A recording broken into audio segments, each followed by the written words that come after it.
नमो रत्नत्रयाय। आदरणीय कल्याण मित्रहरू, वज्रयान बौद्ध शिक्षाको 184औं श्रृङ्खलामा यहाँहरूलाई स्वागत गर्न चाहन्छु। म राजेन्द्रमान वज्राचार्य। हिजो कारण विशेषले एउटा विशेष मिटिङमा उपस्थित भइरहेको कारणले वज्रयान बौद्ध शिक्षालाई हिजो प्रत्यक्ष प्रसारण गर्न नपाएकोमा क्षमा याचनाका साथ आज 184औं श्रृङ्खलामा फेसबुकबाट प्रत्यक्ष प्रसारणमा यहाँलाई स्वागत गर्दछु पुनः एकपटक। र जुन बोधिसत्व ज्ञानको 7औं तह दुरङ्गामा फुम्नु, यसलाई हामीले विविध कोणबाट जानकारी प्राप्त गरेको अवस्थामा आज पनि दुरङ्गामा भूमिको यो विशेष कोणबाट ज्ञान प्राप्त गर्ने र दुरङ्गामा भूमिमा अग्रसर हुँदाखेरि उपाय पारमिताबाट क्षय ज्ञान प्राप्त गर्न सकिन्छ भन्ने कुराको सान्दर्भिकतालाई आज पनि फेरि फरक ढङ्गबाट यहाँलाई जानकारी दिने प्रयासमा रहेको छु। र यसरी फरक ढङ्गबाट जानकारी दिने प्रयासमा रहँदाखेरि के भन्दाखेरि यो दुरङ्गामा भूमिको ज्ञान हामीले प्राप्त गरेपछि हामीमा रहेको क्लेशलाई पूर्ण रूपमा हामीले अन्त गर्न सक्छौं। र यो क्लेशलाई पूर्ण रूपमा अन्त गर्ने क्रममा हामीले चाहिँ के भन्दाखेरि यो दुरङ्गामा भूमिमा उपाय तथा प्रज्ञा ज्ञानको आधारमा हामीले उपाय पारमितालाई प्रज्ञोपायको स्वरूपमा अगाडि बढाउने हो। यसरी प्रज्ञोपायको स्वरूपमा अगाडि बढाउँदाखेरि सरल ढङ्गले हामीले सबै कार्यहरू सम्पन्न गर्न सक्छौं। जुन सरल ढङ्गबाट हामी कार्य अगाडि बढाउँछौं, त्यही कारणले हामी आफूले गर्ने सम्पूर्ण कार्यहरूमा निक्लेश भएर क्लेशलाई क्षय गरेर हामी अगाडि बढ्न सक्छौं।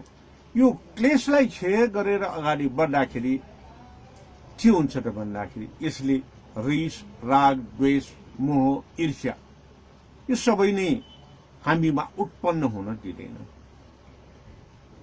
रिस, राग, द्वेष, मोह, ईर्ष्या उत्पन्न नभएपछि मैत्री, करुणा, मुदिता, उपेक्षाको भावमा हामी अगाडि बढ्न सक्छौं, जसको कारणले हाम्रो शरीर, काय, वाक, बोली र चित्त, मनले हुन सक्ने अकुशलादि कर्महरूबाट हामी बच्छौं।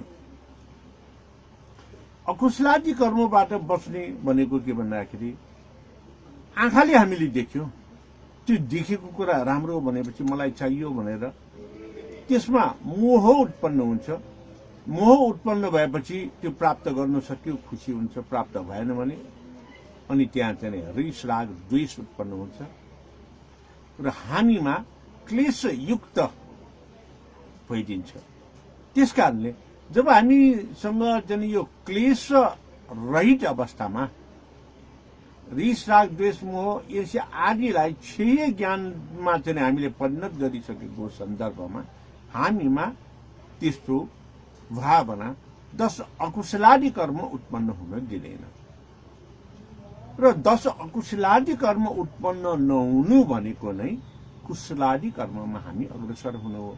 त्यसकारणले क्लेशको क्षय सबै भूमिमा हुन्छ, तर यो दुरङ्गामा भूमिमा महत्वपूर्ण रूपमा यसमा हामी क्लेशलाई क्षय गरेर अगाडि बढ्न सक्छौं। यो भनेको काय, वाक, चित्तलाई शुद्ध गरेर अगाडि बढ्न सक्छौं। र काय, वाक, चित्तलाई शुद्ध गरेर चाहिँ हामी क्लेश रहित, मोह रहित, द्वेष रहित, रिस रहित, राग रहित रूपमा अगाडि बढ्नु भनेको यो केबाट भन्दाखेरि चित्त परिशुद्ध ज्ञानबाट हामी अग्रसर हुने हो। र यो चित्त परिशुद्ध ज्ञानबाट अगाडि बढ्ने भनेको नै ध्यानबाट पारङ्गत भएर, समाधिबाट पनि पारङ्गत भएर, योगबाट पनि पारङ्गत भएर हामी पुरुष चरणको क्षणमा पुगेर पुरुष चरणलाई यो हामीले पार गर्ने क्षणको रूपमा हामीले लिन सक्छौं। त्यसकारण यो अवस्थाको भूमि दुरङ्गामा भूमिलाई हामीले के भन्छौं भन्दाखेरि सुविचित्त विचय नाम समाधि भनेर भन्ने गर्छौं। यो सुविचित्त विषय नाम समाधिमा चाहिँ हामीले ध्यान बस्ने बेलामा सुविचित्त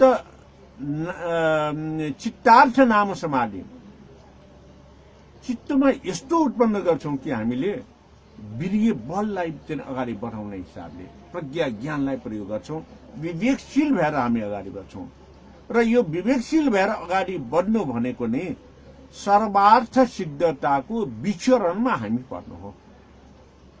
अर्थात् सम्पूर्ण उपायहरू लगाएर कुशल कार्यको निमित्त हामीले अरूको हित र उद्धारको निमित्त अगाडि बढ्ने यो दश कुशलादि कर्ममा पर्नु हो, जहाँ चाहिँ प्रज्ञा र उपायको योग, प्रज्ञा र उपायको समाधि, प्रज्ञा र उपायको योग र समाधिलाई हामीले पुरुषको माध्यमबाट कुशलादि धर्म प्रति अग्रसर गराउने भनेको नै दूरदर्शिता ताराको कुरालाई हामीले कुनै पनि नराम्रो हुन नदिने हो, राम्रो गर्दै जाने हो।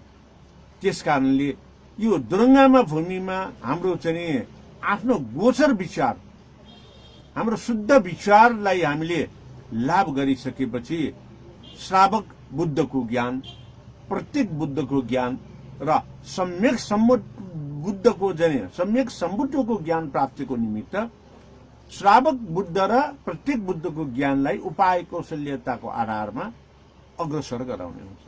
अब यो भनेको के भन्दाखेरि श्रावक बुद्धको ज्ञान जुन शाक्य मुनि बुद्धले सारनाथमा पञ्चभद्रीय ब्राह्मण सुजाताको परिवार र मगध राज्यका जनतालाई दिए, त्यो भनेको श्रावक बुद्धको ज्ञान हो। अनि गद्धकुट पर्वतमा आफूले प्राप्त गरेको प्रत्येक बुद्धको ज्ञानलाई आनन्द भन्तेलाई भवचक्रको ज्ञान दिएको भनेको त्यो प्रत्येक बुद्धमा आफूले प्राप्त गरेको ज्ञानलाई व्यवस्थित ढंगले बुझाउनको निमित्त मण्डलाको सृजना गरेको त्यो अवस्था भनेको प्रत्येक बुद्धको ज्ञानको प्राप्ति चिनको उपाय कौशल्यता हो। उपाय कौशल्यता यहाँ के अपनायो त भन्दाखेरि भवचक्रको मण्डल सृजना गरायो, जसको कारणले बुझाउन सजिलो भयो। अब त्यसै गरेर यो दुईटा चरण पार गरिसकेपछि धान्यकटक पर्वतको चाहिँ क्षणमा पुग्न सजिलो भयो, जहाँ तन्त्र मन्त्र जन्त्र यन्त्र समेतको प्रयोगाभ्यासबाट वज्रयान सम्बन्धी शिक्षा दीक्षा शाक्य मुनि बुद्धले यो चाहिँ बुद्ध बोधिसत्व भन्थे भिक्षुगणलाई दिए। र यसले गरेर एउटा के भन्दाखेरि यो क्षणक्षणमा हामीमा उत्पन्न हुन सक्ने रिस राग द्वेष आदिलाई निरोध गर्नको निमित्त सफलीभूत बनाउन अग्रसर भयो। कसरी त भन्दाखेरि मैले सधैँभरि हँसिलो अनुहार, राम्रो मुख, राम्रो वचन र सधैँ कर्मशील भएर अरूको हित र उद्धारमा अगाडि बढ्न सक्यो भने म प्रति रिस राग द्वेष राख्नेले पनि है यो चाहिँ ढुङ्गा हो कि मान्छे हो, जति गाली गरे पनि चाहिँ लाग्दैन, त्यस्तोसँग के कुरा गर्ने भनेर आफै पन्छिएर जान्छ। यो भनेको के त भन्दाखेरि उनीहरूमा क्षय ज्ञानलाई अन्त गरेर अक्षय ज्ञान जुन सकारात्मक पक्षमा लाग्नुपर्ने ज्ञानलाई प्राप्ति गरेको हो। त्यसकारणले यो दुरङ्गामा भूमिले नै महायानको ध्यान यो समाधिमा विचरण गराउँछ, अभ्यास गराउँछ। र यो भूमिमा अनि गोचर विचारको चाहिँ लाभ गराउँछ भनेको कारण यही हो। त्यसकारणले यहाँ चाहिँ के भन्दाखेरि यो निरोध समापत्ति ज्ञानको लाभ हुन्छ। निरोध समापत्ति ज्ञानको लाभ हुन्छ भनेको के त भन्दाखेरि आफू पनि रिस राग द्वेषमा चाहिँ अरूप्रति नलाग्ने र अरू रिस राग द्वेष भएका व्यक्तिहरूलाई पनि आफ्नो यो समाधिको बलले आफ्नो चाहिँ क्षय ज्ञानको बलले रिस राग द्वेषलाई अन्त गरेर क्लेशबाट मुक्त भएको कारणले अरूले आफूलाई हुन सक्ने हानि नोक्सानीलाई पनि रोक्ने भनेको नै यो चाहिँ क्षण क्षणमा हामी प्रति हुन सक्ने क्षय ज्ञानको निरोध समापत्ति लाभ हो। त्यसकारणले निरोध समापत्ति लाभले चाहिँ के गर्दछ भन्दाखेरि भुटोकोटी विहार अर्थात् पहिला भइसकेका कुराहरूलाई महसुस गरेर यो समयमा राम्रो काम गर्ने जसको परिणाम भोलि निरन्तर राम्रो भएर जान्छ। त्यसकारणले भूतकाललाई सम्झेर वर्तमानलाई सुव्यवस्थित गरेर भविष्यलाई सुधार गर्नु भनेको यही दुरङ्गामा भूमिको सफलता हो भनेर हामीले चाहिँ बुझ्नुपर्ने हुन्छ। त्यसकारण यो बेलामा अनाभोग चर्याको तीव्र गतिले पूर्ण विकास हुन्छ। अर्थात् हामीले आफूले भोग नगरिकन अरूलाई भोग गर्न दिने, अर्थात् आफूले नखाइकन भए पनि अरूलाई खान दिने, आफूले सुविधा प्राप्त नगरिकन भए पनि अरूलाई सुविधा प्राप्त गर्न दिने जुन चाहिँ कार्य भनेको यो बोधिसत्वहरूको कार्य हो र आफूलाई त्याग गरेर अरूलाई दिने भनेको तथागत बोधिसत्वको चर्याको यो प्रारम्भ बिन्दु हो। त्यसकारणले यसरी गर्दाखेरि अब कति चाहिँ त्याग गर्ने, कसरी त्याग गर्ने आदि इत्यादि कुराको जानकारी प्राप्त गर्नु भनेको के त भन्दाखेरि यो जानकारी प्राप्त गरेर क्लेश रहित, मोह रहित, रिस रहित, राग रहित रूपमा अगाडि बढ्नु भनेको नि दूरदर्शिताको ज्ञान प्राप्त गरेर विवेकशील भएर अगाडि बढ्नु हो। त्यसकारणले बोधिसत्व यो चाहिँ बसरबत्ती देवराज समान हुन्छ भनेर भनेको छ। कहाँ भन्दाखेरि यो दुरङ्गामा भूमिमा। त्यसकारणले दुरङ्गामा भूमिमा हामी जब यसरी अगाडि बढ्छौं यी कुराहरूलाई बोध गरेर अगाडि बढ्ने क्रममा हामीले उपायलाई चाहिँ सम्पूर्ण रूपमा बुझिसकेका हुन्छौं। त्यो उपायलाई सम्पूर्ण रूपमा बुझ्ने भनेको के त भन्दाखेरि उपाय भनेको कुनै पनि अभ्यास गर्ने तरिका हो। उपाय भनेको अभ्यास गर्नको निमित्त हामीले सुन्ने अथवा आइडेन्टिफाई गर्ने माध्यम हो। त्यसकारणले उपाय जब हामीले अवलम्बन गर्न थाल्छौं त्यो उपायले के गर्दछ भन्दाखेरि लिमिटलेस एट्याचमेन्टबाट हामी मुक्त हुन्छौं। लिमिटलेस एट्याचमेन्टबाट भनेको के भन्दाखेरि हामीमा हुन सक्ने क्लेश भनेको मनको विकार हो, चित्तको विकार हो। मन र चित्तको विकारलाई हामीले अन्तसम्म पनि, धेरै टाढासम्म पनि हामीले निमित्यान्न गरिसकेको हुन्छौं। त्यसलाई हामीले क्षय गरिसकेको हुन्छ, जसको कारणले हामीले कुनै पनि काम गर्दाखेरि सजिलो भरपर्दो तरिकाले सफलतापूर्वक कुनै न कुनै उपाय लगाएर हामीले काम गर्न सक्छौं। त्यसकारणले चाहिँ के भन्दाखेरि वज्रयान बुद्धिज्ममा उपाय पारमितालाई प्राधान्यता दिने गर्दछ। यसले एउटा महत्वपूर्ण रूपमा गाइडेन्स अर्थात् मार्ग निर्देशिका अर्थात् मार्गस्थ मार्ग निर्देशन प्रदान गरेको हुन्छ उपाय कौशल्यताले। कसरी भन्दाखेरि सधर्म पुनरीको सूत्रको चाहिँ कुरा फेरि म दोहोऱ्याउन चाहन्छु। नाना एकम यहाँ एक यान, अनेक यानहरूलाई एउटै विचारधारामा हामी अग्रसर गराउनको निमित्त उपाय कौशल्यता महत्वपूर्ण हुने गर्दछ। यो उपाय कौशल्यतामा के भनिएको छ भन्दाखेरि आफ्नो द्वेष क्लेश राग मोह ईर्ष्या आदि जने शीलमा नपरेका कार्यहरूबाट यदि कसैले नरक भोग गरिराखेको छ र त्यो नरकबाट उत्रिन चाहनुहुन्छ, सकारात्मक रूपमा अगाडि बढ्न चाहनुहुन्छ भने त्यो अवस्थामा नरक भोगबाट माथि आएर त्यो माथि आएको जीवनमा बुद्धत्व प्राप्त गर्न सकिन्छ। अब यो सकिन्छ कि सकिँदैन भन्ने कुरामा जुन देवदत्तले शाक्यमुनि बुद्धको जीवनकालमा त के गर्यो त भन्दाखेरि सबैको हे दृष्टिमा पर्यो, किनभने देवदत्तका आचरणहरू राम्रो थिएनन्। तर देवदत्त लगत्तै फेरि पनि अर्को जुनीमा अर्को जन्ममा सत्मार्गमा लाग्न सफल भए। किन सफल भए त भन्दाखेरि यी दुरङ्गामा भूमिको प्रत्यक्ष अनुभव प्राप्त गरेकोले। कहिले प्राप्त गर्यो भन्दाखेरि जब देवदत्तले देवदत्त नाम रूपको देहलाई त्याग गर्ने बेला भयो, अन्तिम क्षणमा भए पनि बुद्धं शरणं गच्छामि, धर्मं शरणं गच्छामि, संघं शरणं गच्छामि भनेर प्रणिधान गर्नुभयो। यो प्रणिधान गर्ने संस्कार कहाँबाट आयो भन्दाखेरि पूर्व जन्ममा देवदत्त शाक्यमुनि बुद्धको गुरु थिए। और त्यसकारणले भूतकालका कुराहरू र त्यो बेला भएको संस्कार धर्मले वर्तमानमा दुःख पाए तापनि भविष्यलाई सुधार गर्न देवदत्त सफल भए। त्यसकारणले के भन्दाखेरि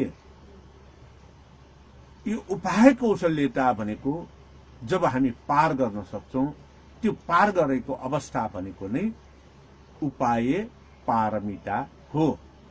र उपाय पारमिताबाट हामी चाहिँ अगाडि बढ्नको निमित्त यो दुरङ्गामा भूमि अति नै महत्त्वपूर्ण हुने गर्दछ, जहाँ हामीले बुद्धत्व प्राप्तिको मार्गमा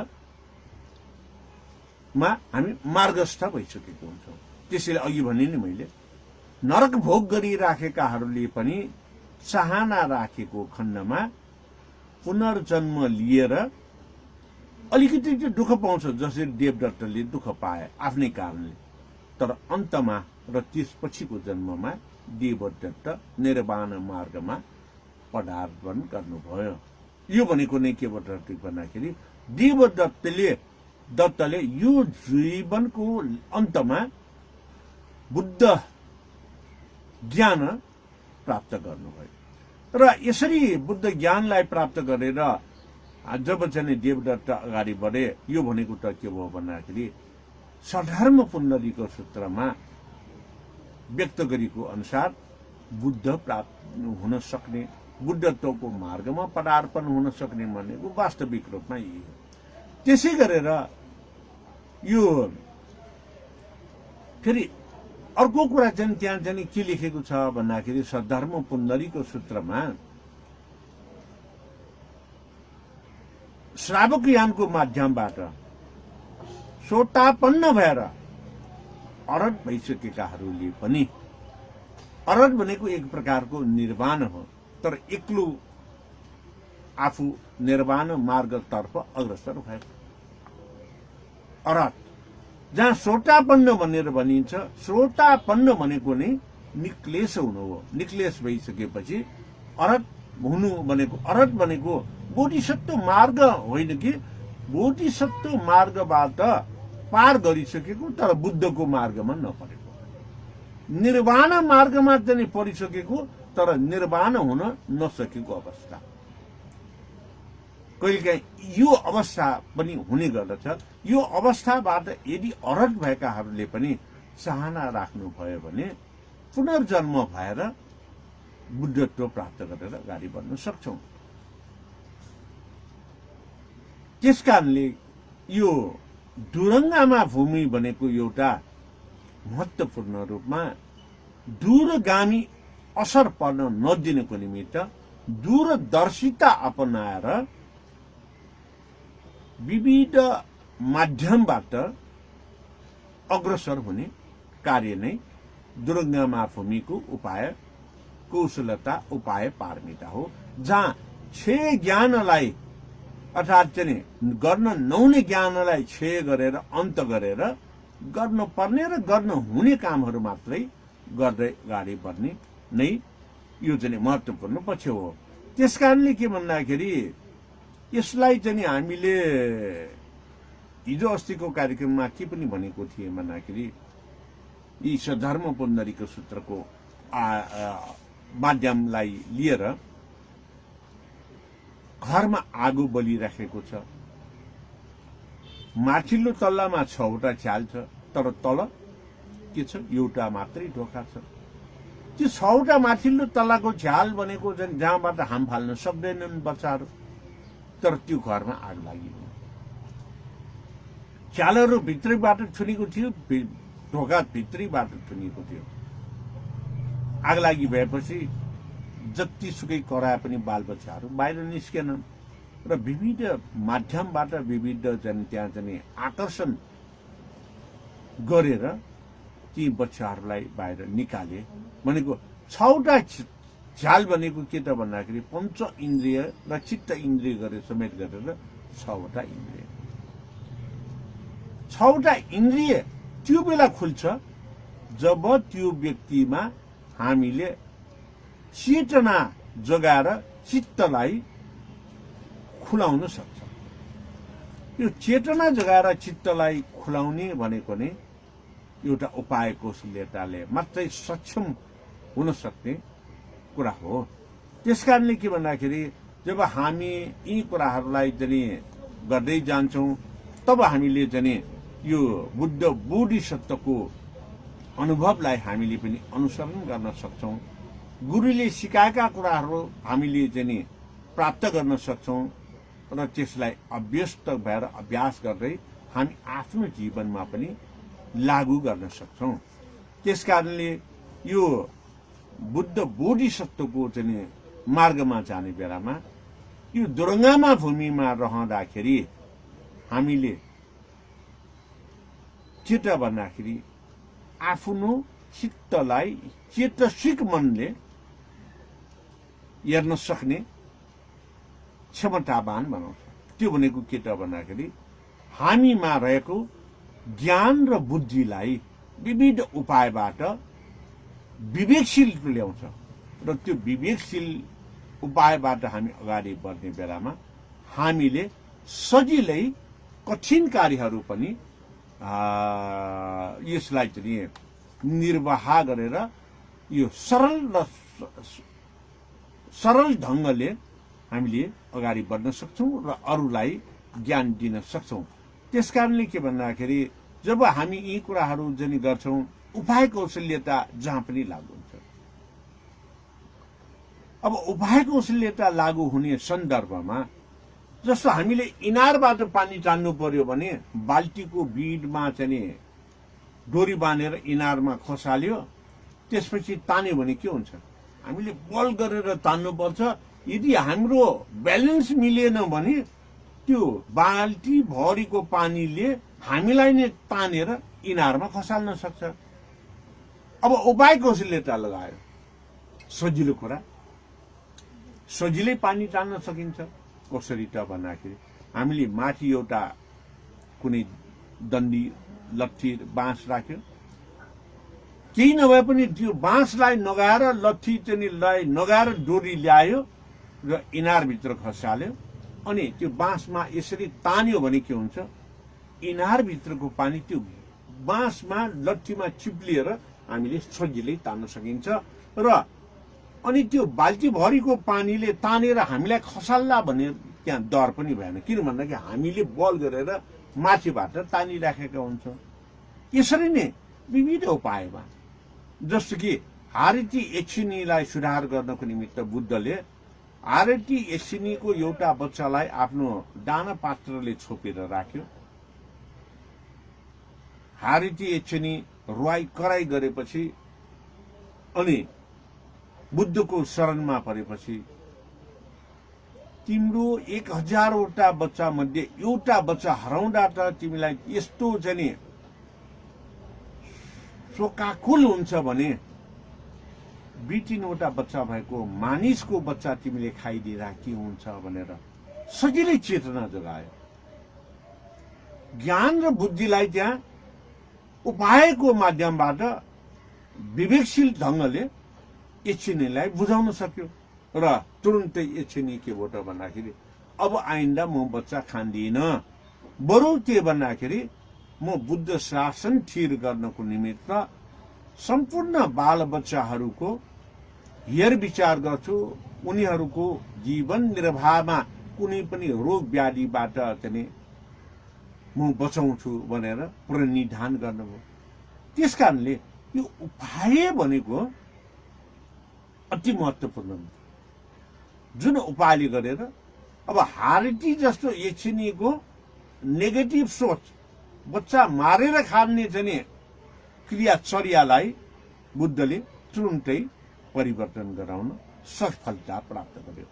त्यसकारण के भन्दाखेरि यो धुरङ्गामा भूमिमा दूरदर्शिता अपनाउनुको निमित्त ज्ञान र बुद्धिलाई कसरी प्रयोग गर्यो भने यसलाई छिटो छरिटो ढंगले सफल पार्न सकिन्छ र नराम्रा कुराहरूलाई अन्त गरेर राम्रा कुराहरूलाई प्राप्त गर्न सकिन्छ भन्ने कुरा यो दुरङ्गामा भूमिमा प्राप्त गर्न सक्छौं। त्यसकारणले आदरणीय कल्याण मित्रहरू, आजसम्म हामीले प्रमुदिता भूमिबाट 6वटा पार गरेर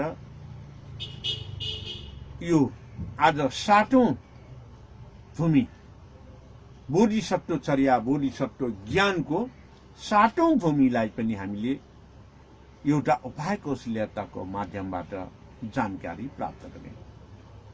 पक्कै पनि यहाँहरूलाई यो वज्रयान बौद्ध शिक्षाले कहिले कतै चाहिँ असर पनि परिराखेको होला। असर भनेको के त भन्दाखेरि उपलब्धिपूर्ण गर्नको निमित्त सुन्नै चाहिँ इच्छा हुने, हेर्नै इच्छा हुने, तर समय पाउन गाह्रो। आफ्नो त्यो समयमा अरू काममा लागेर सफलता प्राप्त गरेर आय आर्जन गरेर जीविकोपार्जन पनि गर्नुपर्ने हुन्छ। तर यहाँ उपाय कौशल्यता के भयो भन्दाखेरि मैले भिडियो लाइभ मात्रै गरेको भए यो रेकर्डिङ हुँदैन। फेसबुक लाइभ र अनि चाहिँ के भन्दाखेरि युट्युब लाइभ हुँदाखेरि युट्युब र फेसबुकमा यो चाहिँ सेभ भएर बसिरहन्छ।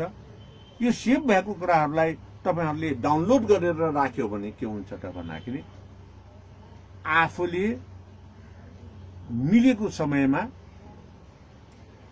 मिलेको अवधि भित्र वा अवधिमा पटक पटक गरेर वा एकै पटक तपाईहरुले हेर्नु र सुन्न सक्नुभयो। यसमा काम लाग्ने ज्ञानहरु तपाईले प्राप्त गर्न सक्नुभयो भने तपाईलाई काम लाग्दैन भने यसलाई चाहिँ डिलिट पनि गर्न सक्नुभयो। अनि आफूलाई काम लागेको अरूलाई पनि काम लाग्छ भनेर तपाईले सोच्न सोच्नुभयो। त्यो सोचेको अवस्था भनेको तपाईले पुण्य फल प्राप्ति गरेर अरूलाई पनि पुण्य दान गर्ने कल्याण मार्गमा तपाई कल्याण मित्रहरू लागेको अनुभव मैले गरे। त्यसकारणले यो लागेको अनुभवमा यसरी तपाईहरुले यसलाई सदुपयोग गर्न सक्नु भनेको नै एउटा बोधिसत्व मार्गमा अग्रसर हुन श्रावक बुद्धको ज्ञानलाई प्रयोग गरेको हो। प्रत्येक बुद्धको ज्ञानलाई प्रयोग गरेको हो र त्यसबाट माथि गएर अनि के त भन्दाखेरि वज्रसत्व गुरुको चर्यामा अग्रसर भएर तथागत बोधिसत्व चर्यामा अग्रसर हुनु हो। त्यसकारणले आदरणीय कल्याण मित्रहरू, हामीले कुनै पनि काम गर्दाखेरि आफूमा भएको ज्ञान बुद्धि सिपलाई सम्बन्धमा पहिले मनलाई एकचित्त गरेर त्यसलाई कहाँ कसरी प्रयोग गर्न सकिन्छ भनेर विचार गरौं। त्यसपछि अनि कसरी कहाँ गएर प्रयोग भनेर थमिसकेपछि को व्यक्तिलाई के कति दिने भनेर तपाईले थम्याउन त्यहाँ योगको अभ्यास गरौँ। योगको अभ्यास गरेपछि त्यसपछि तपाईले अब मैले यो व्यक्तिलाई यसरी यहाँ गएर यो समयमा दिन्छु भनेर तपाईले के गर्नुभयो त भन्दाखेरि समाधिमा बाट पनि अग्रसर भएर पुरुषरमा पर्नुभयो। पुरुषरमा परेपछि जब तपाईँ अग्रसर भएर आफूले दिन चाहेको आफूले गर्न चाहेको सेवा आदिलाई तपाईले अग्रसरतापूर्वक चाहिँ उत्साहित भएर अरूको निमित्त प्रदान गर्नुहुन्छ। यो क्षण भनेको अनुत्तर योगको क्षण हो, जहाँ प्रारम्भ रूपमा अनुत्तर योगमा तपाईँ प्रवेश गर्नुभयो। यो भनेको अनुत्तर योगमा प्रवेश गर्नु भनेको नै बुद्धत्व मार्ग प्राप्तिमा तपाईको पहिलो पाइला हो। त्यसकारणले आदरणीय कल्याण मित्रहरू, यो वज्रयान बौद्ध शिक्षालाई निरन्तर हेर्ने गरौँ। तपाईलाई काम लागेका कुराहरू छन् भने अरूलाई पनि सेयर गरौँ र राजेन्द्र मान बज्राचार्य फेसबुक र युट्युब च्यानललाई लाइक र सब्स्क्राइब गर्न नभुल्नु होला भन्दै अब केही क्षणपछि अंग्रेजी भाषामा यही कार्यक्रमलाई प्रसारण गर्ने जमर्को गर्नेछु र भोलि बोधिसत्व ज्ञानको 8औं भूमि लिएर तपाईहरु समक्ष आउने प्रणका साथ बिदा हुन चाहन्छु। भवतु सर्वमंगलम।